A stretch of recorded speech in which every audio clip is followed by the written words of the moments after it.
Good evening. Thank you for coming this evening. Small group, but it's always good to have a small group. Um, the small smart group. Thank you. I'm Jim Hetzel. I'm a principal urban planner here at the city. We have some other members from our staff here: Tyler LaForme, Adam Schnell, Nancy Garcia, and our acting deputy director Ella Parker as well is here. So, we're going to present on the proposed amendments to our mixed use criteria regulations. So I'm going to kind of recap first, and then we'll get into the specific of the proposed amendments, which you saw on the boards.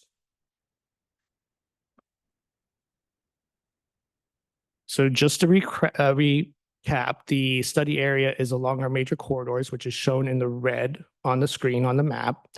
The areas bound by blue and gray are our regional activity centers, which already have master plans and form-based regulations in place. So those are not included, just the areas you see in red. And the purpose of that is the corridors have transportation options on there. Also, it's a more sustainable growth pattern. And that's what the trends we're seeing as far as development coming in, along with state law that has started it even more. So a little bit of background on the project. The city commission approved funding for the project in the fiscal year 2024 as part of that budget. And the purpose of it was to create new regulations or amend our existing regulations to create a form-based code to have better design criteria that is missing from our existing regulations today. The overall intent is to have different elements of the mixed form-based regulations, which would be building and streetscape design standards, transition or compatibility to neighborhoods, multimodal options, connectivity, housing availability, a sense of place, and sustainable growth as well. We did initial outreach. Staff and the consultant Dinesh did initial outreach starting in September of 2024 that went through until January of 2025. Had about 8 meetings, one in each commission district. We had an open house. We also presented to the council as far as meetings we had. So what we heard in those meetings, basically the initial feedback was concerns about development, the impact on development on the neighborhoods, impact on the street network and infrastructure, like such as traffic and so forth, and the Live Local Act, the implications of the Live Local Act, which is a state law to allow for affordable housing projects or projects that contain affordable housing to be placed on commercial, industrial, mixed-use zoning categories anywhere in the city. So that's the concerns we heard from the initial outreach. What staff did is we presented that to the city commission and also proposed some amendments that can help deal with the influx of applications that we're getting in prior to the completion of the project, which will take another over a year to complete. The commission gave us direction to work on these amendments that we're going to walk through today. So they directed staff to move forward with basically quick amendments, if you want to call them that, and to proceed, which will be on the next couple of slides. So out of the scope of work for the project, the 4 that we pulled out was building streetscape length, building podium step backs, floor plate size, and residential transition criteria, which is neighborhood compatibility, basically. We're going to do some clarification on some terms and some language in the text. That's what you see on the bottom, clarifications that we need to do. So not only will be those 4 amendments, but it'll also be some clarification on text. So the first is street wall length, and I'll walk through this with you. Street wall length is to control the mass of the buildings and structure of the building along the public realm. It allows for light and air to travel around the project, and it breaks up big monolithic structures and buildings that would be right along our streets, along the public realm. So what we're proposing is a maximum length of 300 feet, which is letter A on the screen. Letter B is an architectural element, which is to enhance the building corners. Letter C is articulation. So of that 300 feet, the building has to shift either forward or back for a portion of the building every so many feet, every 25 feet. And D is architectural elements. It's like any kind of design criteria that enhances the building overall is also included. step back, floor plate, and shoulder height. So those are the other three. I'll walk through these as well. Letter A is the step back. So it's the podium height. From there, the building, the tower has to step back a minimum a distance. That's what a step back is. The floor plate size for the tower, which would not apply to the lower podium height or size. It's just the tower floor plate would be limited to 32,000 square feet. Sounds a little bit big, but staff did a little bit of research on mid-rise projects, and that's quite small compared to what we see today getting built, like the Whole Foods down at 17th and US 1, that have a floor plate of their building is 58,000. So if you want to kind of have an idea how big that is, if you know that project, that's the size of their floor plate. The shoulder height is proposed at 4 stories, 48 feet, and then you do the step back. So that would be like the height adjacent to the street of the building. Sure.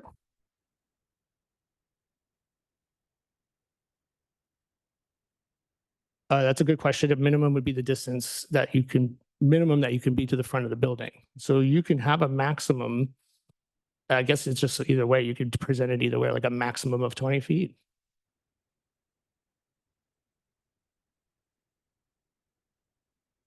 Yep.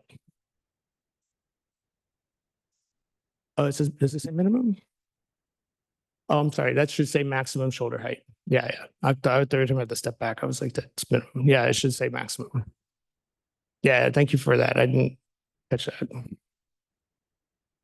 Yeah.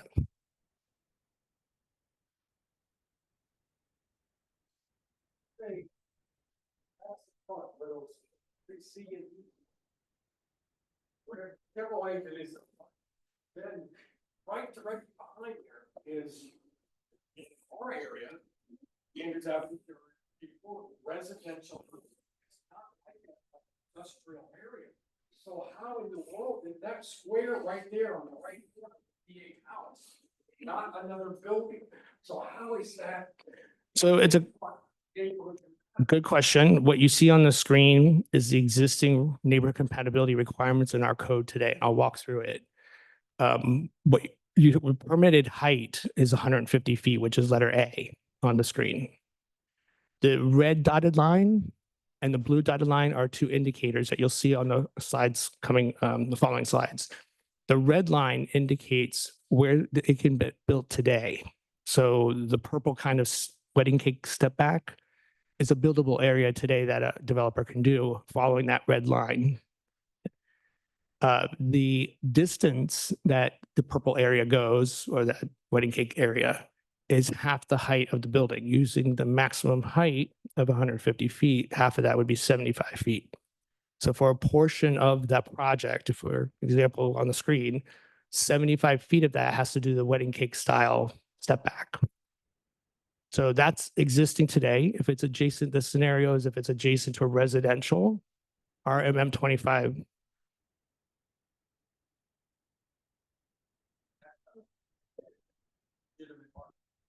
This is what code is today.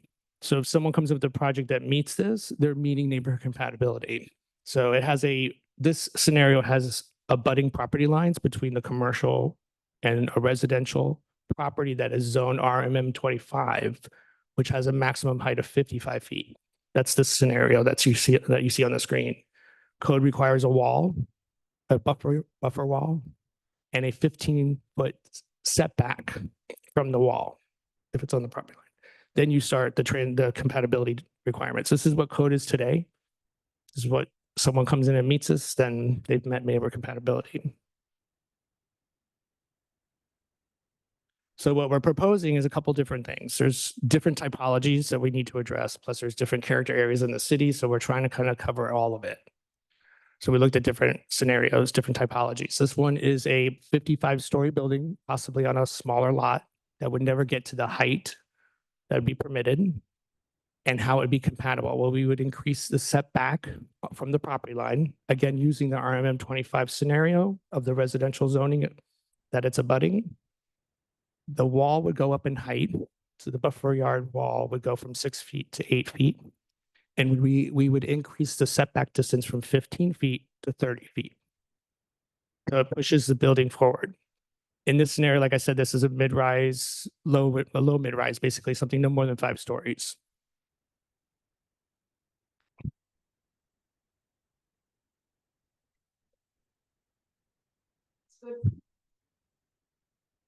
So, yep.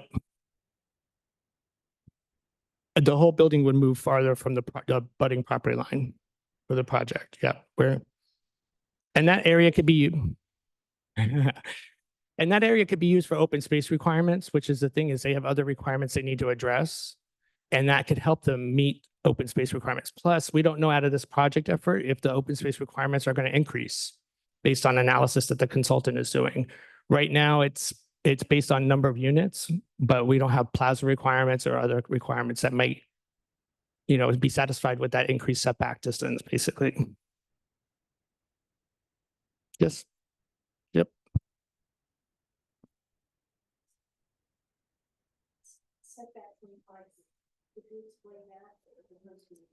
Oh yeah, I'm sorry. So this is a, let's say 30 or 25.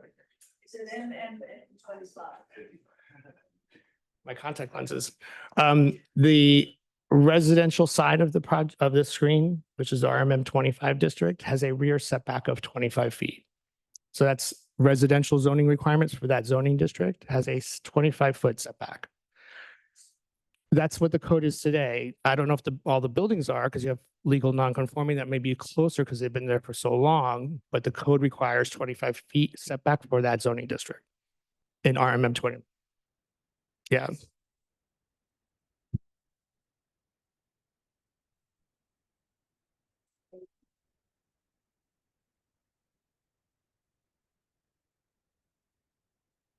This talking about today. So we'll use what's on the screen as an example of RS8. So there's a lot of abutting properties to single family residential zoning districts, which is what RS8 is, which has a lower building height. So on the screen, that scenario shows you a lower building height of 35 feet, which is all the way on the right of the screen. And their setback under that zoning district is only 15 feet. Where their rear setback is only 15 feet under that residential zoning district. So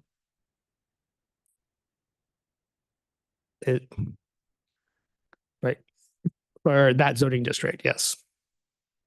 That's current.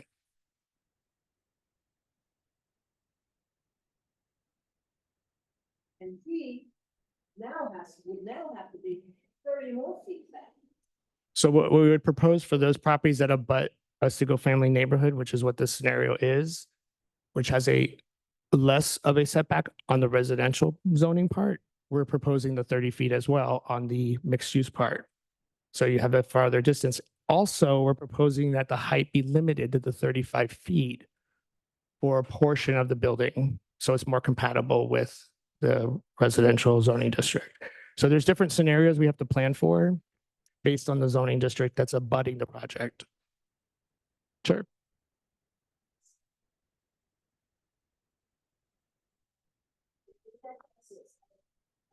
Mm-hmm. What if that was an empty lot, residential lumber, just pure single family residence? It's still subject to the regulations for that zoning district. Right there, but that was an empty lot, they still have to go by the 50 feet setback. Yes, yes. That's really fun. But that's existing. That's under the existing residential zoning district, which we're not touching. No, that's of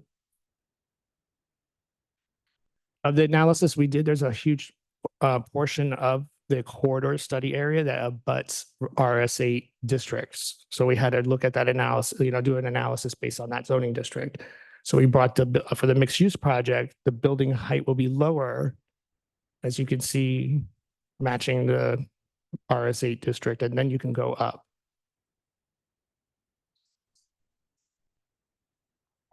As this Right. is. Mhm. Back, and they can only go up so far. Right. But this is just on this mixed use. Just on the mixed use. This is if a project comes in as a mixed use development, correct? If a commercial project came in, they'd be subject to existing zoning that's in place today. Correct. Yep. No worries. So if the same building typology group, that RS8 was not RS8, but RMM25 is what's on the screen. So you can see the differences to have a height that's equal to the residential zoning district. Here it's 5 stories. It's a increased setback on the RMM25 district, but then we're also allowing them to go to 55 feet to match the zoning district. So that's the difference between this slide and that slide.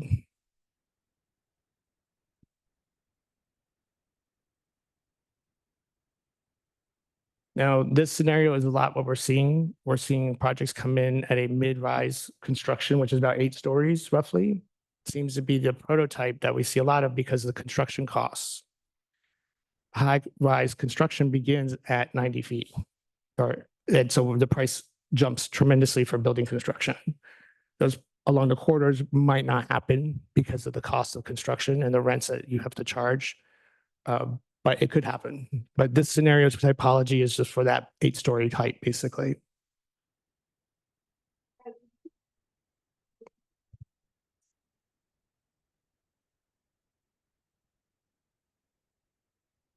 The affordable housing component of it is limited to incomes that go up to 120% of the area median income, which gets you to about 91,000, I think. Is it more? Has it gone up? That is limited because that's the state law. They have to comply with that, but we can't regulate all the other ones. In order to qualify, it's a very high number. It could yield rents around $2,700 for an apartment. Yeah. Not your issue, but I mean. Yeah. Well,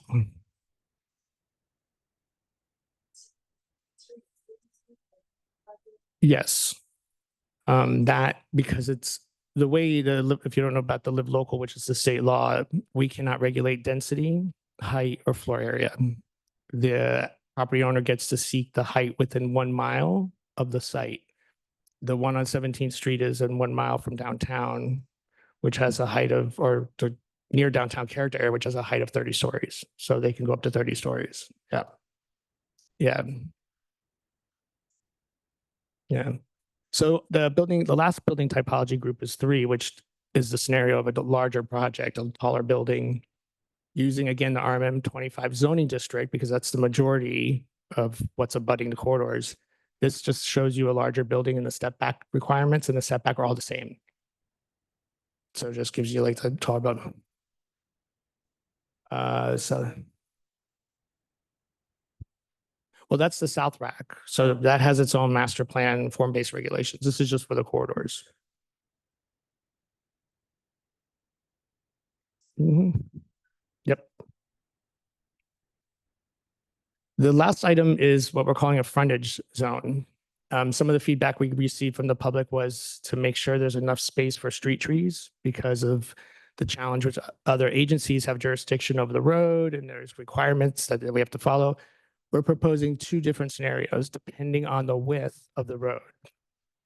So if it's a width of 100 feet or more, the property has to provide us a 20-foot basically distance that is half 10-foot sidewalk, the other half for street tree. And then the street tree can't be closer than 4 feet to the edge of the curb. This will allow us to put street trees on the corridors, which provide shade and beautification, aesthetics, and so forth, stormwater collection, and everything. What we're running into is challenges because projects are building closer, the building gets closer to the road, and that limits the space you could put the trees. And then the agency that has jurisdiction says you can't have those trees now, which is counterintuitive and not helping us and promote our streetscape designs, basically.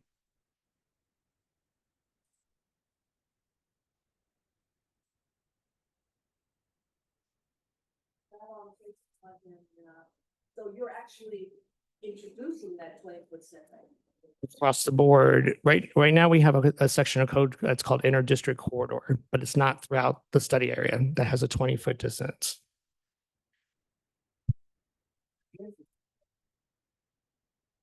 south of the bridge, kind of by the jail. On the east side, I ride my bike on. Talked about, you've got the building right there. Yeah. That's downtown. So, but you want to look at Davie Boulevard, for instance, if you go west of 95 on Davie Boulevard, it's a smaller street width. But there's a new project that built closer, I think, to 441 on the north side. There's such little space for the trees to grow. The trees are right up against buildings. So it's not enough space to allow for a sidewalk of proper width and street trees in. So we're trying to address all that. Inter-district does not apply there. That's another challenge. It's not one of the areas that have to comply with inter-district. So that's the challenge. Yeah, yeah. Throughout the entire city, so we have some continuity along our streets for the most part. Now, it would be a little bit less for streets that are less than 100 feet in width. It's not 10 and 10, it's basically 7 and 8 to get you to 15. So a 7-foot wide sidewalk and then 8-foot area for a street tree. So there's adequate space for the tree to grow and so forth. Yeah, so that's the streetscape zone.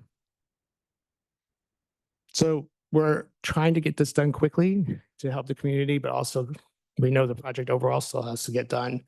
What you see on the screen is the timeline of what we've done so far, where we're at now, and the next step. So if everything goes well, fingers crossed, we would take this to the Planning and Zoning Board in October and then to commission. So these amendments would get a, yes. Well, the law's already in place. Yeah, this is something we're doing. The state wouldn't be involved in that sense. This is more processing, public input, public meetings, and getting it adopted. So we're shooting for a very tight, but we told the commission we would get it done within 6 months roughly when we presented back in June. Before we get this, was by the old. Yes. Yeah. What you see on the screen is for the proposed language to the code. If you're interested, this is the barcode. You can take that and you can read the language. We don't want to print out a whole bunch of copies. We'll also put this on our website where mixed use pages. So if you want to share that. And we're recording this presentation. So if you know somebody couldn't make it, and we're going to post it on the website as well. Yeah, probably be next week by the time we wrap it up. Yeah. And there's an email to submit comments. There's also a comment card if you want to fill one out. It's on the table out there. And I'll take questions now. If anybody else has questions. If not, the boards are back there. We can answer any other questions. Those boards are just what you saw in the presentation. Sure.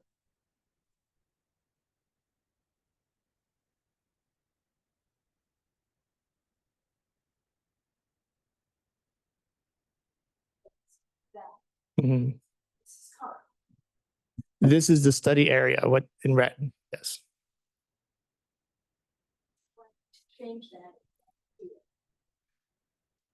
Well, it's tied to commercial land use, which is what we're responding to, where the corridors have that zoning in place. That we're seeing a lot of influx with the Live Local projects coming in.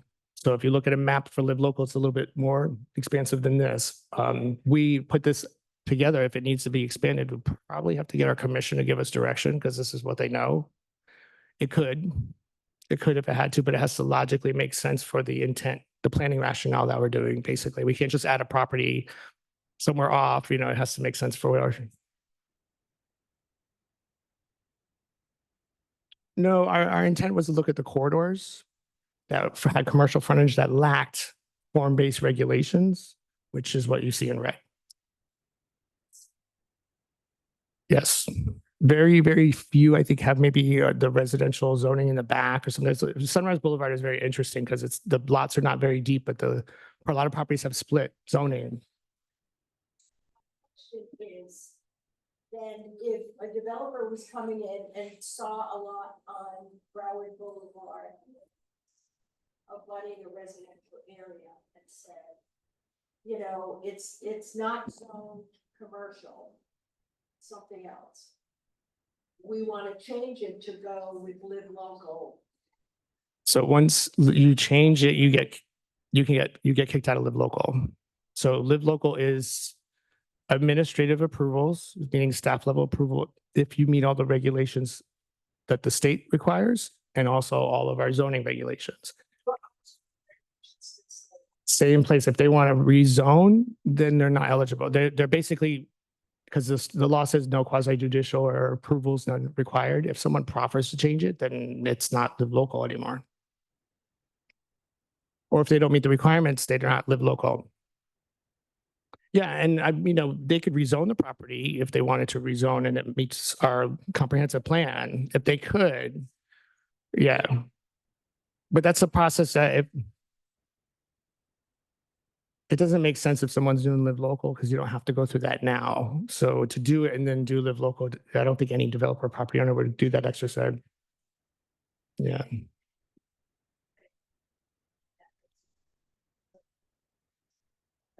Yeah, no, but who says they can't? That's a whole regular. Yeah, that is. Right.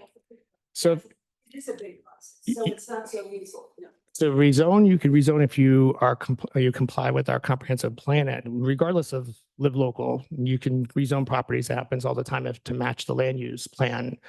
I think live local projects, developers are going to come in and do as little of a process, which is what the law allows for.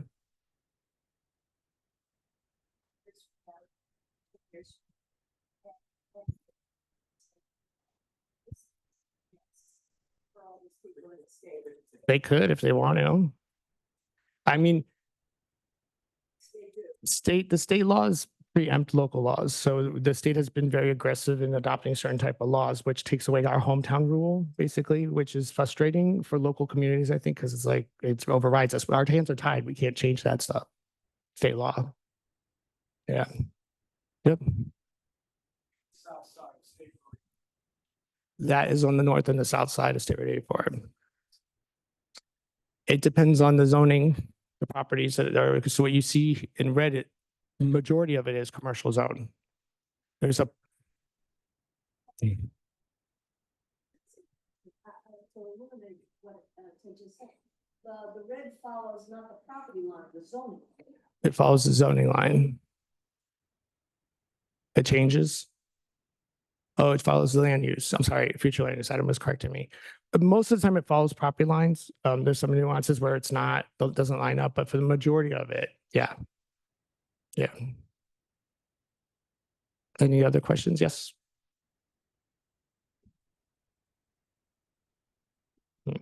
No, we're talking about affordable projects as a whole, because there's other policies, other things in place besides live local.